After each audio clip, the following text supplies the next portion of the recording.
morning, everyone. Good morning, everyone. My name is I'm currently also the organizer or co-organizer of the startup. DEVJAM was an idea that sprung up from the organizer of the startup and also from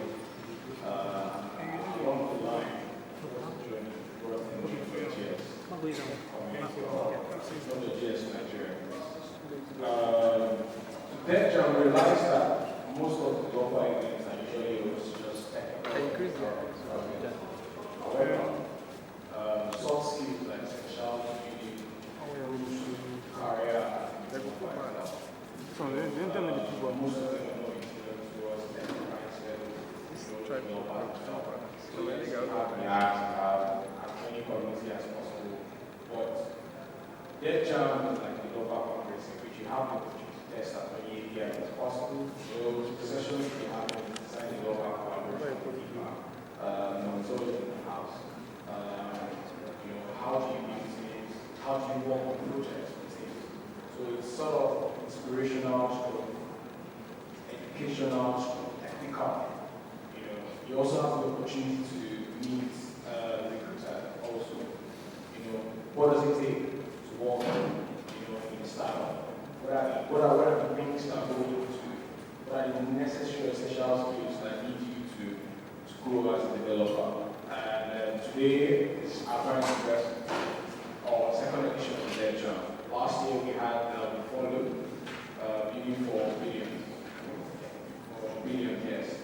For billion customers. But this year we're having DEVJAM. Thank you very much, and we hope you have a wonderful experience. Thank you so much, ABD. Alright, next up I'll be calling up the director for Node.js Africa. Alright, his name is DEVJAM. Alright, so he's also going to tell us about the Node community in Africa and how far they've come and what to look forward to in the future as a member of the Node community in Africa. Please welcome DEVJAM.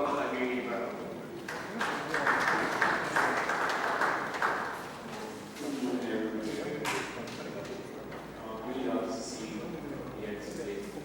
When I got here this morning, I was thinking, well, but I'm happy to see you very much. Sorry. Okay, so far, so good. Know that I'm trying to expand. A little bit about myself. I sit on the Node.js project as a compound member. As a compound member, it's my responsibility to see that the Node.js community around the world grows. So far, so good. Early this year, I'm excited to see that the Node community in Africa especially grows. At first, I noticed that most people were not even aware that the Node.js project itself has a community. And most people are now aware that the Node.js Foundation is a thing. Or the fact that the Node.js Foundation was under the Linux Foundation. So many other Christian hierarchy. Yes. So, for Node Africa, it's just an extension of the Node community itself in Africa. The medium was to see that the people in Africa are somehow or is directly involved in Node as the community. We have the Node community, we have so many other communities, we have the React community, and the Node itself that you must install before you use React or before you use Angular. The community is very shaky and it makes no sense. So that's the essence of we all sitting down here today. How can we put ourselves together to see that the community is growing and the people around it are also growing as individuals? The Node.js project, since I joined the project, we've been able to have mentorship programs, several meetings to see how folks can get involved in this whole community stuff. Because I personally, it was somehow when I started working with Node.js as a member, to notice that I was the only black man and the only African. It was somehow So I thought of myself that we should make this thing bigger. And so far, so good. I'm really happy that people stood up to say, okay, let's bring Node Africa to be the first one should be in Node Nigeria, and having all these awesome people here today. Please, you guys should give yourself a round of applause. You guys have been very awesome, and if not for the fact that you're here today, all this stuff should be waste of time. And even the efforts we are putting in will also be a waste of time. So I'm really happy to see you guys here today. I'm sorry for using the word guys. I'm really happy to see you all here today. And I hope that we will work together amicably. And very soon we'll be in Kenya, we'll be in everywhere around Africa, saying that we are dominating the world as Africans. Please, I know we will all remain awesome and we'll keep doing awesome things as Africans. I was looking at the statistics some days ago and I noticed Nigerians are the smartest people in the world. Because in every company where there is no Nigerian, there's a problem. Check Google, check Microsoft. We all have incredible Nigerians sitting down there. Even on LinkedIn, there's so many great Nigerians sitting down there. So I know maybe one day the next person that will be starting up something or being on this stage will also be a Nigerian and making waves around Africa and around the world. I see you all being awesome. I see you all being incredible developers. I see you all being incredible community builders. I see you all being people to make changes in the world. Thank you very much. All right, thank you, Agiri Abraham, for that. All right, so very shortly, I would also be speaking to you all about Node.js Nigeria, what we are doing, and where we're going from here. So he spoke to you for Node Africa, right? All right, so I'm the country director for Node Nigeria. All right, so we kicked off in the month of May. Yes, I think the first time I sent a message to Shegun. Shegun is our chair. All right, Shegun is, I think I bossed Shegun in May 1st. All right, about starting a Node community in Nigeria and expanding Node's influence across the country. So we started off in May, and it's been exciting so far. So this conference is like, it's not even it's actually our first attempt at a community building endeavor. Again, so I like the way it's going. I feel good. So thank you guys for coming. All right, your presence makes me, So thank you for coming. So if you would ask me where we are going, we put out an article about a few weeks ago. I think it was like, if I remember the exact date, it should be September, maybe 6th or 5th. All right, on Medium. How many of you saw it? Okay, you didn't see it. Okay, some people saw it. All right, so the idea was, or what we were presenting to the rest of the world is the fact that, we are not just building a community. All right, what we are actually working on is an ecosystem. All right, and those two words can be used interchangeably, but usually it's not accurate to use them interchangeably. So for a community, when you're thinking about a community, you are basically just thinking about a group of people who care about each other, and who have a common goal. All right, but when you bring the ecosystem twist into it, then you are concerned about how they interact with their environment. So we are not just going to be doing developer conferences, just strict, node trainings and node stuff. No, we are also going to be considering things like how, the things we are doing affect the ecosystem and affect the rest of the world. So how exactly is Node improving the business landscape in Nigeria? How are Node developers, what's employability like for those who, program in Node.js? Those kinds of things. We're going to be having, meetings for, how to collaborate with designers, those kind of things. As you're going to hear, some of the talks you hear today actually also really align with our vision for Node.js Nigeria. So we are a very open community. Before the close of today, we'll show you, all right, our GitHub link. So we are open, all right, and we are looking for collaborators. Like, we need people to contribute. So all our discussion happens on GitHub. All right, so what you can do is go to our repo, look for issues there, comment, you can create issues if you want. If you have suggestions, we are really looking for people because, we can't do this alone, all right? I can't do it alone. Look at the conference. You have to be here for a conference to happen, right? I can't do a conference for myself. All right, so you will check out, we'll share the links later. You can check us out on GitHub.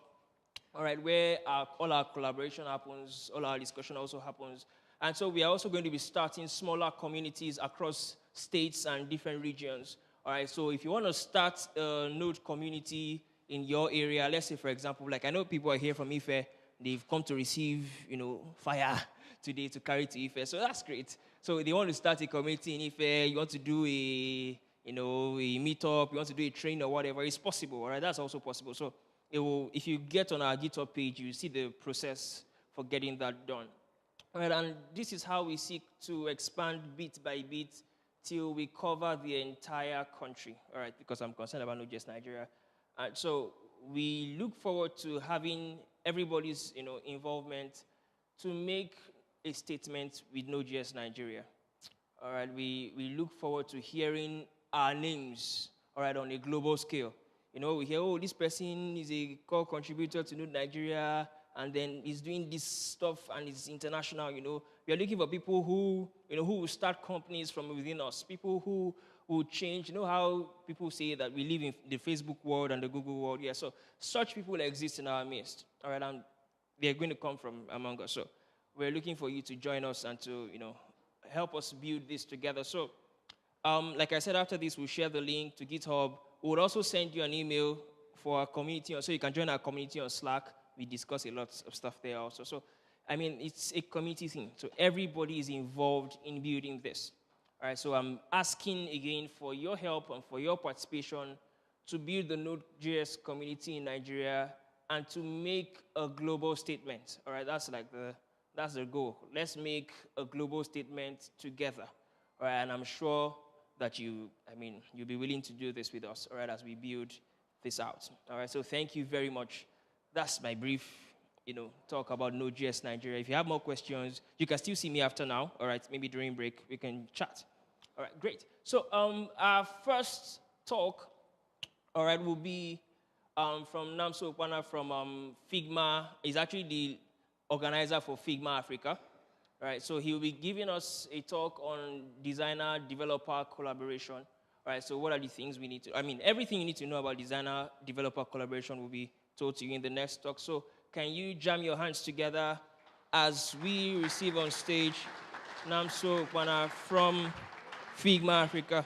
All right, please keep clapping till they get here. Just keep clapping. Don't stop clapping. Keep clapping. Keep clapping. Keep clapping. Keep clapping. Keep clapping. Good morning, guys. Okay, my name is Namso Okwana. I'm the lead designer, advocate, and organizer of Figma Africa. And what we do is mostly making design accessible to everybody that's interested in design, and also trying to provide a proper design education to those trying to start out in design, and also connecting designers across Africa. And I'm also the lead designer at Hotels NG, where I work full-time. Then I'm a design systems fanboy. I don't know how many of you guys understand what design system is. Nobody? Really? Okay, good, because I'm going to be showing you guys the design system that we use at Hotels NG. And yeah, I'm going to be speaking on design handoff and design systems. So, and this is basically what happens when you're done with a design as a designer. But before we get started, how many designers do we have here? Just wave. I can't be the only one, guys. Really? Okay, developers. Everybody's hand should be up now. Really? Okay, so what do you guys do?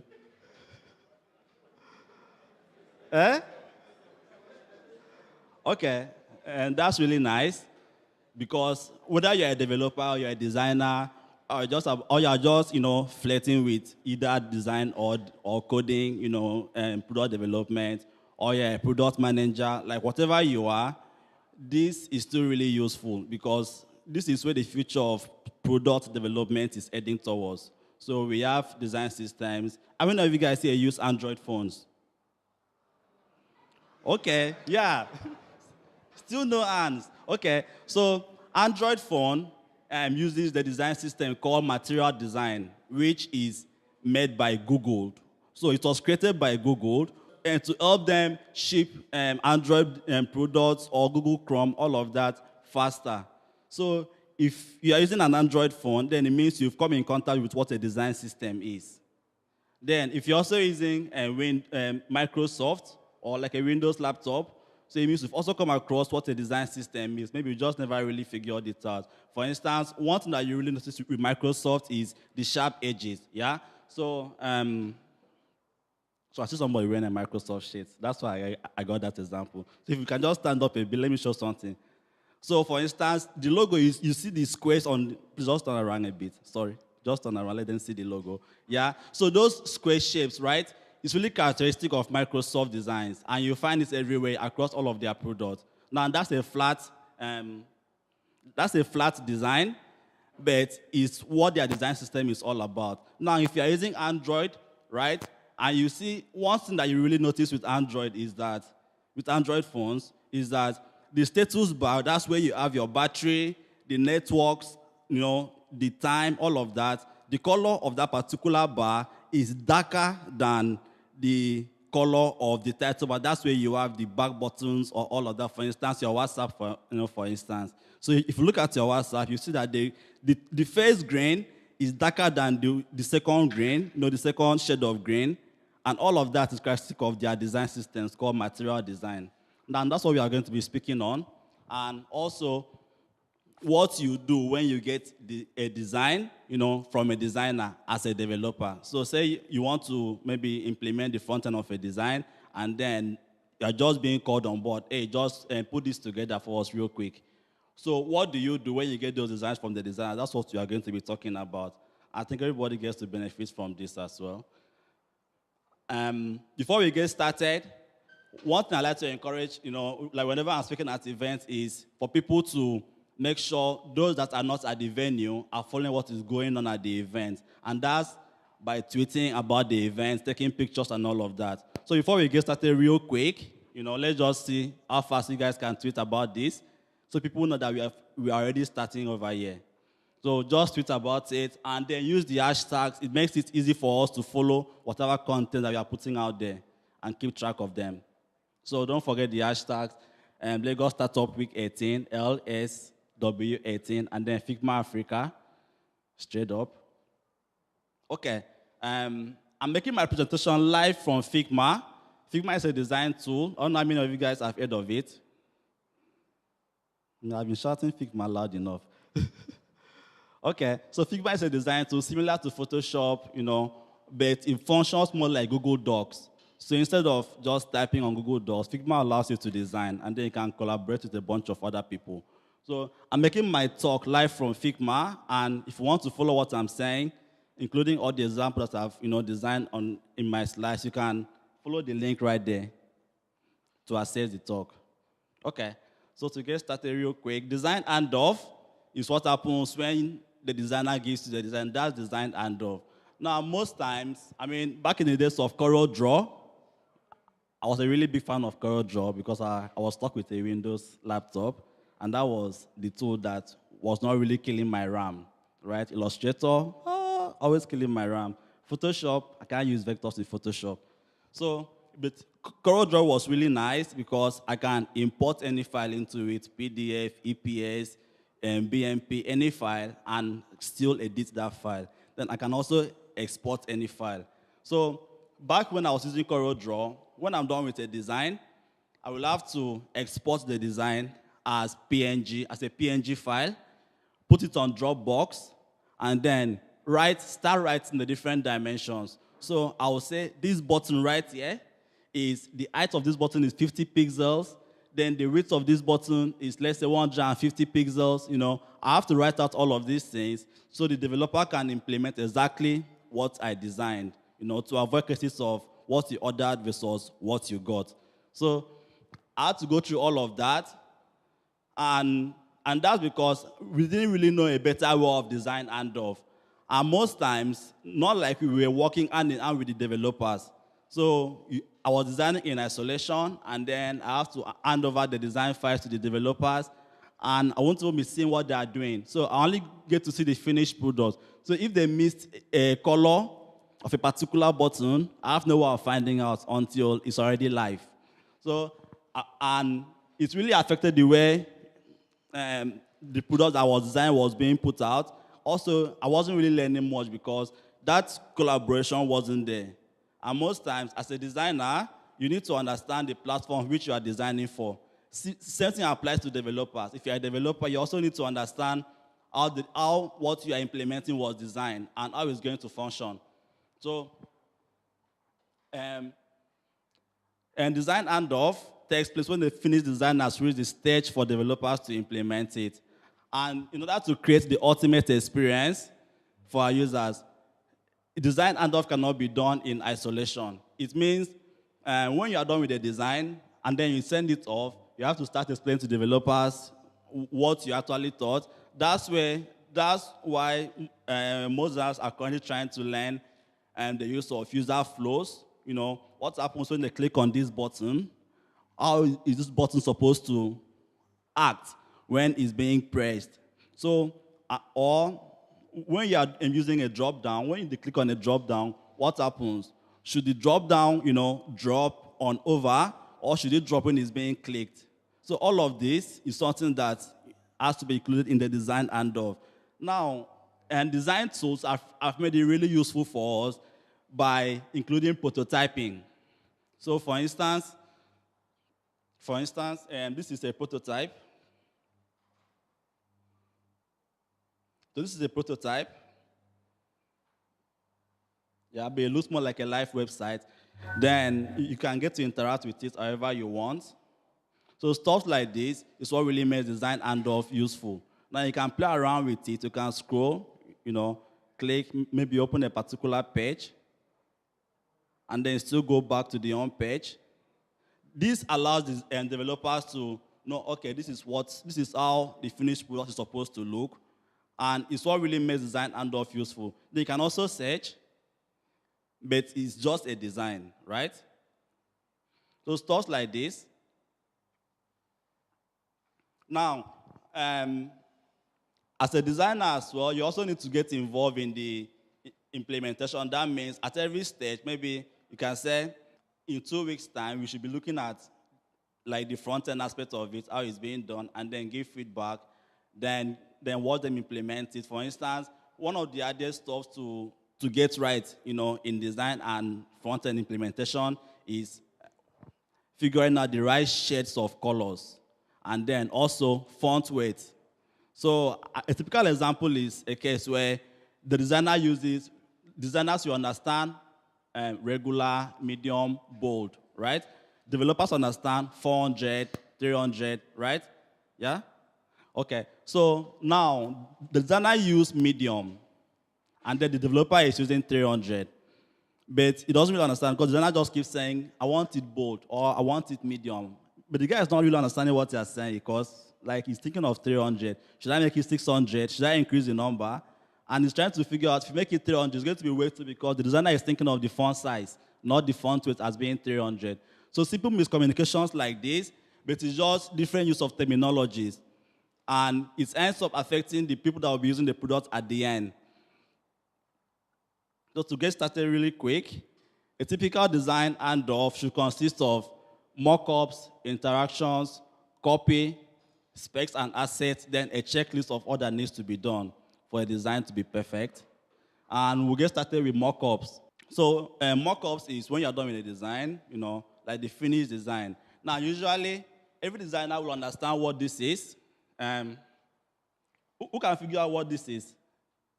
We have onboarding final, onboarding final 2, onboarding final 1, onboarding last. Yeah? So now, if you send this to a developer, how is he supposed to know the approved one right here? I mean, this is really difficult. Last. But what if it's final?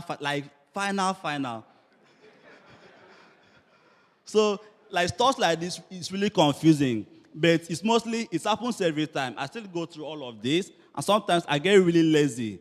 renaming my files, because sometimes just to type it out, you may end up forgetting what you're trying to sketch out or what you're trying to design. So you just say, okay, I type a bunch of random numbers on my keyboard, just XYZ, XYZ, XYZ, and then go to the next one. I know what I'm doing, but then how do you explain to the person that's going to implement all of this that this is the final one? So the first step is naming your files properly as a designer, and either you archive or you delete every unwanted file and leave only the final approved, design. So that's like the first step. And then the second one is interactions, which I pointed out earlier on, is, for instance, drop-down actions. How are they supposed to act? Okay, should it drop on over, or should it be when you click it? All of this might seem really minimal right now, but it's what makes the ultimate experience. A typical example is Slack. So when you invite somebody into Slack, and it's a private channel, right? You realize that you have to click like 3 times before the person actually enters the channel, just to make sure that it wasn't a mistake. Another example is when you want to use that channel, message on like that call, that channel on Slack, it notifies you. You're sending this message. No, you're about to notify 9 people in. Sorry, you're about to notify. Let's say there are 10 people in the Slack group, 10 people from 10 different countries in 5 different time zones. So it lets you know, do you really want to do this? Now, the invite somebody to a private channel works in the sense that you mention the person's name. Sorry, I don't know if I'm going too far. We all know Slack now. Okay. So you now mention the person's name, for instance, that's Namso. Then Slack now asks you, this person is not in this channel. Do you want to invite them? No. It seems like a really minor action until you make a mistake and it saves your life, yeah? Or it actually saves you from making a really big blunder. So stuff like that, interactions, it matters a lot. Another example is when you want to, say you see a search button, right? Like a search icon. What's supposed to happen when a user clicks on that search button? Should it extend, and then shows a search, like an input field, or should it just slice right through, right? I don't know if I'm making sense. Now, another example that still involves interactions is for mobile designs. So, like splash screens, for instance, right? Splash screens. So, when you open the app, what happens? Should it just, come out and then dissolves away? Or should it just slide right through and then stays there for a while and then fades away? No, like these are really minor stuff that makes the experience worth it for the users. Now, how do you explain all of this to the developers if you don't properly onboard them on how it's going to function? So interactions goes a long way. Then the user flows. So user flows, when they click on this, when they land on the home page and they scroll down and then they see a button that says see more, what happens if they click on that button? Should it drop down to show them more options, or should it take them to a page dedicated for that particular category? These are stuff that needs to be explained to the developers so we don't keep on putting out like really shitty products out there. Now, prototypes, like I was showing you guys earlier on, it allows the developers to know how the product is going to function, how it's going to work, and then how it's supposed to interact with it. If I search this, where does it take me to? How does it work? It's not the finished product, but it gives you a perfect idea of how it's supposed to work. Okay, the next. Oh, this is a typical example. This looks like a spider web. So this is a prototype of that design which I did. I'm going to zoom in a lot here. Okay, yeah. So you can see the home page here. And then let's assume that we have 4 different buttons right there. As you can see, 1, 2, 3, 4, right? Now, if they click on this, it takes them here. Now, a developer can easily look at this and then see where all the actions are leading to, And then if I click on this, it takes me here, and they know where it's all directed to. Now, if you look at the prototype again, so let's go to the home. Now we have 4 different categories as you can see. 4 different buttons here, categories, about us, contact, and then the search. Now, if they click on this, it drops down. If they click on about us, it takes them to the about page. So this is the about page. And then they can still come here, and then maybe they want to click on contact. It takes them to the contact us page. It gives the developers an idea of how it's supposed to work. Now, the search field, this button being here might seem a bit confusing because if I click on this button, should it drop down a search field or should it just slide through? So let's see how it's going to function right now. So it shows a search field right there, and then all the other menu options there, they fade away. So this makes the experience ultimate for the users, and it also makes it seem like you're not trying to kill your developers. Okay. All right, this is the drop down. So the next one is copy. Yeah, this is a really big one because this is how campaigns are won, and this is how wars are being started. Copy is simply the text that you use in your designs or in the implementation. And to show you how critical this copy is, there's a specific job that just involves people who write copy for designs, and they are called either copywriters or UX writers. So it's a really new career, and it's that big. So copy is, for instance, I should have an example here. Okay, yeah, Lorem Ipsum, right? This is a lazy man's choice. I use this a lot. I'm that lazy. So Lorem Ipsum, now say you want to write a text, and then you have this, let's say, this model, right, that comes up. And then inside this model, let's say it shows somebody's profile. And then the profile lists what the person is about and a brief history about the person, what the person has done, and all of that. Now, in your design, let's assume that the model is, let's say, 50 pixels is way too small. So let's say 400 pixels in height, right? And then the width is like 600. Okay. And in the design, it looks really perfect because, you obviously designed it. Only problem is you use sample text. Now, this particular model, in the real implementation, is supposed to show profiles of different people, right? Now, not everybody is going to achieve the same thing. So the design only assumes that it's going to fit perfectly. But when it's being implemented, and then maybe there's a button that says confirm or cancel, and then somebody has achieved way too much that the modal box drops, like it stands way below the viewport, almost like this now, right? What happens? So using sample text is nice, but then you also need to make sure that the content that's going to be used right here is actually real content and that it works. So Lorem Ipsum gives you an idea, a text will be here. Now, the developer, not knowing what you meant, will just put the Lorem Ipsum right there. And let's say the project manager is in a bit of a hurry, and then let's ship, and the site goes live with the Lorem Ipsum text still there, which it says nothing, by the way. It's just there, like an object.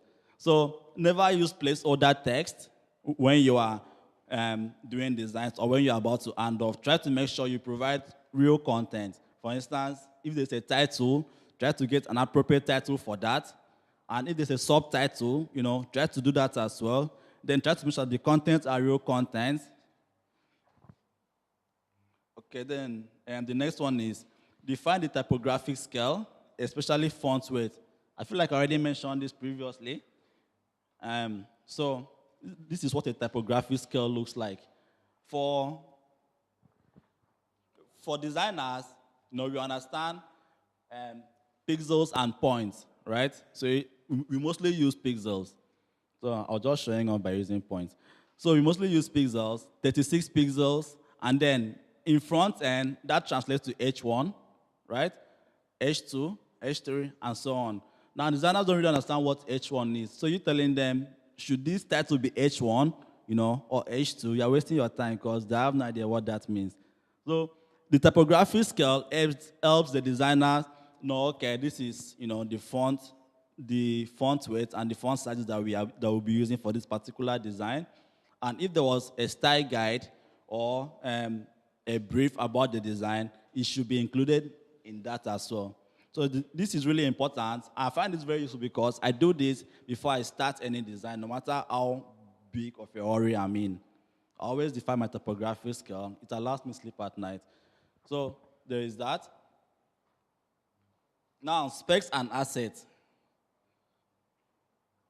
So like I was saying earlier, when I used to design with CorelDRAW, and then I will get to measure the buttons, just to show the developers the size of all of that. This is a typical example. So here we have a button, and then it's showing you the dimensions of the button. The width is 130, then the height is 41. It helps them figure out, okay, yeah, and what gets implemented is exactly what was designed. It goes a long way, and it extends beyond buttons. It includes like input fields and drop-down menus, the sizes. It also includes images as well. So say you have a picture, inside the design.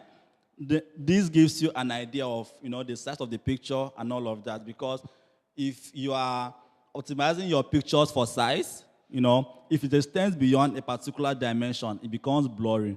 So all of this helps provide the constraint needed to make sure the design looks good at the end of the day. And the next one is images. Okay. Oh, and great.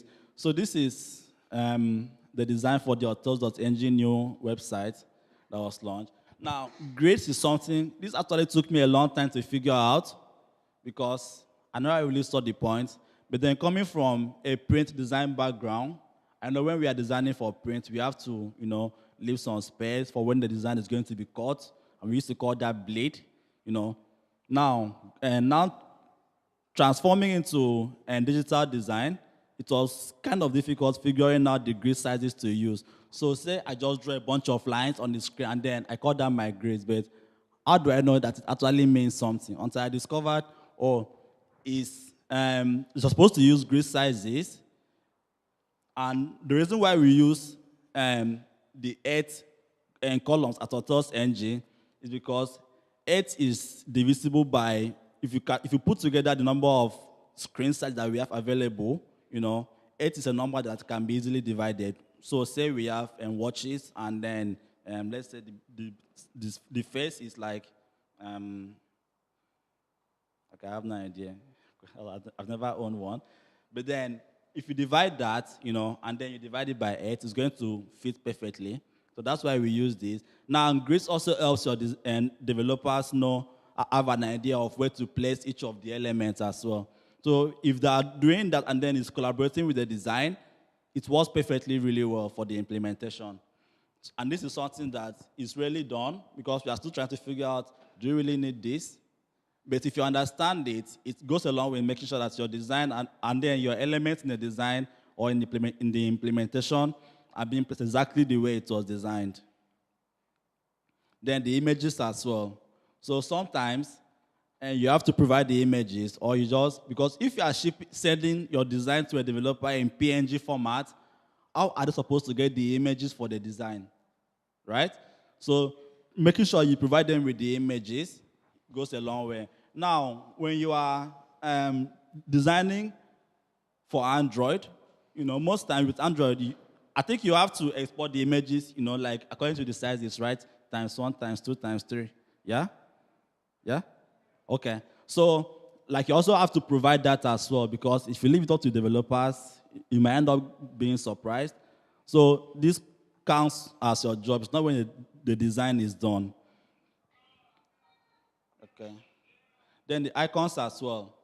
For icons, there are a lot of places to go to get icons. But then when you are done with the icons, you also have to make sure that you export the icons and send them to developers. Standard practice detects that we no longer use PNG, but we use SVG icons. That's because PNG icons are kind of big, and they usually end up being blurry. Now, with SVG, being that it's a vector, means no matter how large you scale it, it still remains the same, non-pixelated. So, and then You also have to make sure you export the icons exactly the way, in like the real size. So you try not to ×2, ×3 an icon, because an icon that was designed at ×1, right, contains less details than an icon that was designed, let's say, ×3, ×4. So the bigger an icon is, the more details it's going to contain. An example is, so let's say a car, the icon of a car, right, at ×1. At ×1, what you're only going to see is, okay, yeah. So this is the car right here. Now this button, right, this icon right now, you're only going to see the shape, and then you see the headlight, and you know it's a car, right? Now ×2, you're probably going to see side mirrors, and then maybe the overhead mirror, right? Now ×4 or ×5, you see the grille, the grille of the car, and then maybe you start to see some seats inside the car. So the bigger the size, the more detail it's going to have. Now, if you export this icon now, which is obviously ×1, then you now increase the size to maybe ×5, it's going to look really big, but it's empty. So knowing how to export all of this goes a long way. Oh, and by the way, with Figma, you don't even have to export. They just have to copy the SVG from here. So it makes it really easy for you to hand off your designs. Okay, now the checklist. This involves edge cases and empty states. An edge case would be what I was trying to illustrate earlier on about a model that's supposed to contain a fixed number of text, but then in real life, it ended up with a lot more text. So when designing, you should provide for those too. Another example will be, so let's say at Hotels Engine now, and then we are listing places in Lagos, right? And then we list Ikeja, which has 5 letters, and then it fits perfectly really well in the space which we were giving it. And then in the implementation, they now use something like Yanakpaja, right? Which is really long. So what happens in that particular case? Do you, hide the text, or do you make it to cut? Now, if you are designing with these edge cases in mind, it means you already figured out a solution for that. So you now say, okay, I need to leave some more space for this. Or say you have a button that's a fixed weight, and then the button just says something like profile, right? And then what happens when the button is now saying edit profile?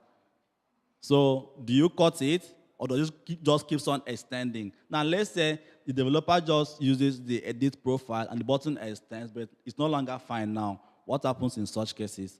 Or it now becomes really squished. So designing with these edge cases in mind goes a long way. Now empty state is when you have a slider, something like that. So say you have a bunch of sliders like on Konga or Jumia or AliExpress. So the way you have those sliders, and then there's an arrow on the right and on the left for the user to click, to get to the next image, right? Now, an empty state will be the arrow on the left-hand side not being clickable. So how do you show that? Now, not being clickable might be something like making it gray, like graying out the button, and then giving the button on the right-hand side some color. So users know, okay, this has something in it. So if I click this, this becomes activated. I don't know if that makes sense. Okay, let's say pagination, right? How many of us know what pagination is? Okay, pagination, how you scroll down on a website, and then you see you have to get to the next page, then you see previous page, next page, right? Now, if that is the very first page, then obviously the previous page is going to be disabled. It's going to be in a disabled state. And then the next page is going to, be in a really active state by default. So once you go to the next page, you can now go to the previous page. But if you're on the first page, you can't go to a previous page because there's no previous page. So that counts as an empty state. Okay, this is a typical example. So we have, this is a button in the first state, and then when the cursor is hovering over it, and when the button is being pressed, like when you click on this button, And you can notice the different shades in color. Then when this button has been disabled, this is an empty state. So, and then this is an edge case, a small button, right? And then we have a large button, or there's no large button, or maybe it's down. But then this is an edge case of a smaller button. So how is it supposed to look like? Okay, and the next one is animations. So when you say the user scrolls down, or you open a website and then you see one arrow, just hovering up and down, like beckoning you to scroll down, right? How do you illustrate that in your design, which obviously is not animated to the developer? So there are many ways of showing this, and there are also a way of showing the developers how the button is going to act, when the user initiates the action. For instance, this click me button right here. So the user clicks on this button, and then, does it act like a rippling effect, or does it just depress and then comes up? Or let's say the button has a shadow, and then the user clicks on that button. What happens? Does the shadow, becomes bigger or smaller and then comes up again? This is like really minute stuff that happens within like milliseconds, but they go a long way in creating the ultimate user experience for your users. Okay, and like I keep saying, design handoff is what brings about the ultimate communication between between you, the designer, and the developer. And then the developer has is also supposed to demand for this as well, as the designer is supposed to provide for them. Because without this, without a good design handoff, it obviously leads to miscommunication. So this is a typical example where a guy is showing 3, but from a different perspective, he's showing, So there is that. Now, in real life scenario, it might be the designer tries to do some documentation, but it's not properly done. So the developer obviously thinks, this guy is trying to mess me up, right? So it goes different ways. And one big example of making sure that it's being done properly is design systems. Now, design system might seem like a really big thing to do, but it's more like you just having a style guide that is consistent enough and that's also like really expansive. So this is an example of, this is the design system that we use at Autos NG. We call it Butler for a reason.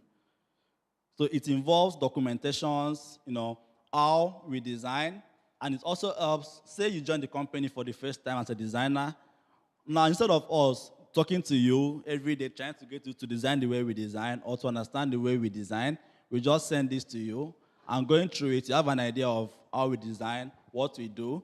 And we started work on this when we were about redesigning the Autos.ng website.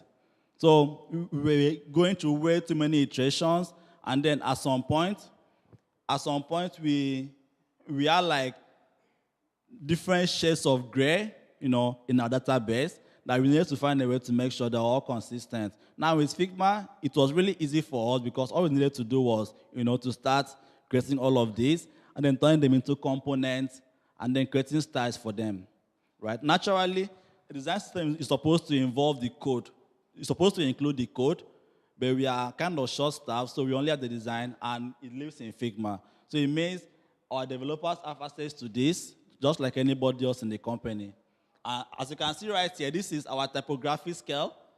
I don't know if you can see clearly from where you guys are sitting. So this is our typography scale.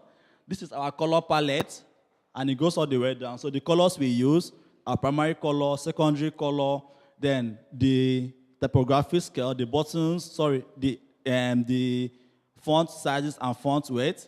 Then it also includes the buttons, or our brand guideline. And then it also includes the different buttons that we use. So this is an example of an edge case. So this is a ghost button, and how it's supposed to look. Do we place the icon on the right or on the left-hand side? it still goes a long way in creating consistency. Then we also have the large button, small button. Then if the button is being placed side by side, and how do you indicate the primary button, so the primary action from the secondary action, and all of that. Now, this might seem like a really big task, but like I said, it goes a long way making sure you design faster. And if you look at this, and then if you look at our current website now, you see that they're all the same because our current website is being designed based on the principles and documentations of these design systems.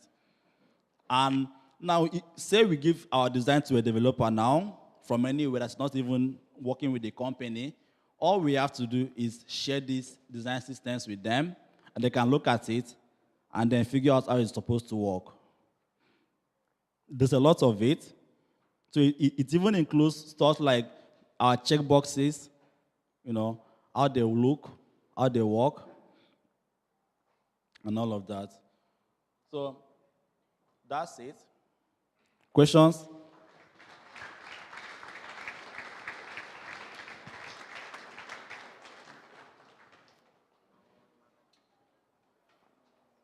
Questions? Okay.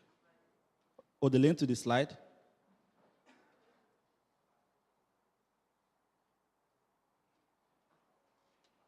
Okay. All right.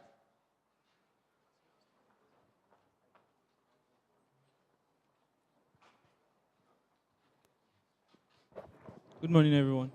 So I wanted to ask how you account for responsiveness, like your design on different screen sizes. Okay, so for responsiveness, naturally we start all of our design the mobile first before we now design the desktop version. Now, recently Google decided to start ranking mobile websites, first before now moving to desktop. Currently, they no longer rank desktop sites, so it's all mobile. So, and for us to make sure that we still rank, and then that we also provide the ultimate experience for our users, we start with the mobile first. So we design the mobile, and then we now move on to the desktop. It's a lot difficult because most of the stuff on mobile never really appear on the desktop version. So it means when we are designing, we have to we'll have to freeze this one for later on, and then just give our developers the frameworks to work on. And then once we are done with the desktop version, we'll now go back and complete the mobile version. So it involves like a lot of back and forth, and it's all it's all really easy based on the way we work because we are just working together on the same teams. And then once I'm done what I'm doing, I send to them. Sometimes I don't even need to be done, so they can just be seeing what I'm doing from my Figma file, and then implementing the front end as well. So sometimes I look at their finished product before they're even done with the page, and so we have to change, we have to make this different, and then we'll go back to it. So it involves a lot of back and forth and a lot of communication. Yeah? Please, I'd like to know what basic principles guide your use of colors? For example, why are you trying to design a page at the front? Yeah. By writing the front end code, I try to ask myself, what colors do I really pick? And sometimes I get confused. So what basic principles guide such decisions? Okay. So first thing first, I suck at picking colors. Yeah. That's why I try not to use more than 2 colors in my designs. An example is the block design which you saw. It was on a dark theme, but then the only color there is, I think, one hot pink also, right? But what I do is, there's this site which we use in picking colors called coolors.co, cool, then loss, right? COOLORS.co. So I use that site. It allows me to pick colors whose shades complement each other. So say you pick a particular color, for instance, and then you now go on the site, it selects colors which are compatible with each other for you. So that's what I use personally. But then when it comes to the principle of color which I apply, which is not really a principle, it's just like a personal tuition, is I pick one primary color, and then I supplement that with darker shades of the color, right? So that's it. Yeah? All right, another question here. Thank you. Okay. Just as a follow-up to what he was saying, how do you, for example, as a developer myself, Yeah. and like what you said, that there were times you had lots of colors, lots of different shades.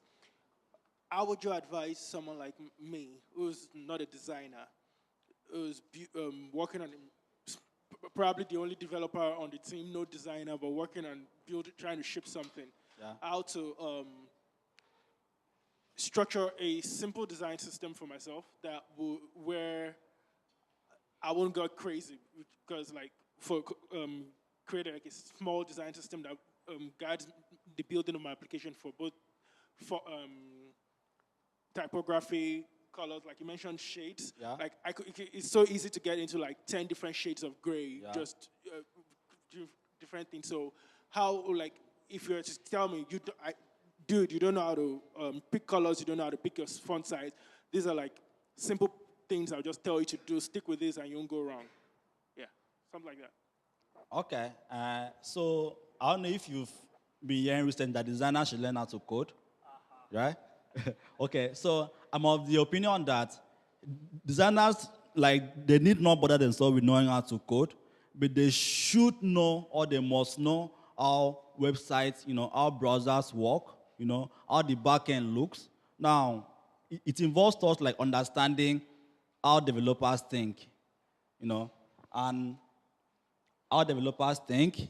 For instance, the typography that I was showing you guys earlier on, the H1, H2. Now, as a developer, you understanding the way design works is also really important.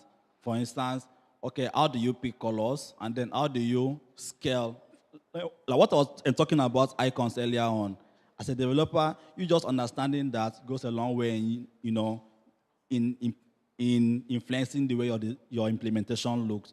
So how do you scale this? How do you drag this out? Now, on creating a simple design systems, it's basically you making sure, so it's basically you deciding the elements that you want to be using, right? So say for fonts, I'll not play around, I'm going to use Lato, and then maybe and complement that with let's say base view, right? And then for the typographic side scales, you just decide, okay, so for my H1, I can make it 40, depending, just define it however you want. Then the images, as we can say, okay, I can't be mixing illustrations with real images. I only go with illustrations, right? And then you also understanding where to get all of this makes it easy for you.